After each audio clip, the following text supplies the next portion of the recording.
So మైండ్కున్న ఒకానొక tendency ఏమిటి అంటే అది విపరీతంగా ఆలోచిస్తుంది. రకరకాల విషయాలు చాలా బాగా చేస్తావు, నేను చేయగలను అని చెప్తుంది. అసలు నేను మొదలు పెడితే అసలు ఆపేది లేదంటది.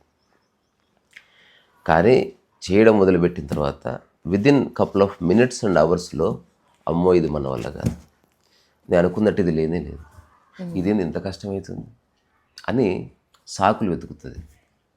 ఇట్లా హఠాత్తుగా పని ఆపేస్తే బాగోదు. కాబట్టి అప్పుడు మైండ్ ఏం చెప్తుందంటే ఒక రీజన్ ఇవ్వబ్బా అంటది. ఇప్పుడు ఉదాహరణకి నేను ప్రతిరోజు ఎర్లీ మార్నింగ్ 4కి లేచి అసలు మామూలుగా రన్నింగ్ చేయను, అసలు 6 నెలల లోపల 6 ప్యాక్ తెచ్చుకుంటా అని మైండ్ చెప్పింది. ఇప్పుడు ఏదో రోజు పొద్దున్న లేచినాక తెలిసింది, వామ్మో పొద్దున్న లేవడం, పరిగెత్తడం, జిమ్కి వెళ్ళడం ఇదంతా ఏ పని కాదు, ఎవడు పోతారా అట్లంటే బాగోదు. కాబట్టి మళ్ళీ నీకే ఫూల్ అనిపిస్తావు కదా.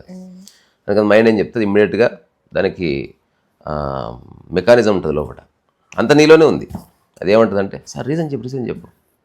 యాక్చువల్గా ఎర్లీ మార్నింగ్ 4కి లేస్తే నాకు తల పట్టేసి మైగ్రేన్ వచ్చే అవకాశం ఉంది, మా డాక్టర్స్ వద్దన్నారు, అది లేకపోతేనా అని చెప్తుంది.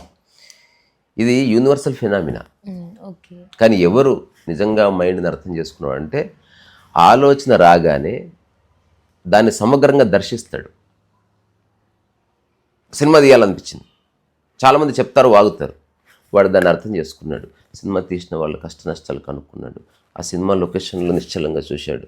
ఓవరాల్గా తనకు తెలిసింది ఈ సినిమా తీసే ఒక క్యాలిబర్ కానీ అట్లాంటి పొటెన్షియల్ కానీ అలాంటి పరిస్థితి కానీ నాకు లేదు, కాబట్టి నేను చూసి ఆనందిస్తాను, నేను తీయనండి.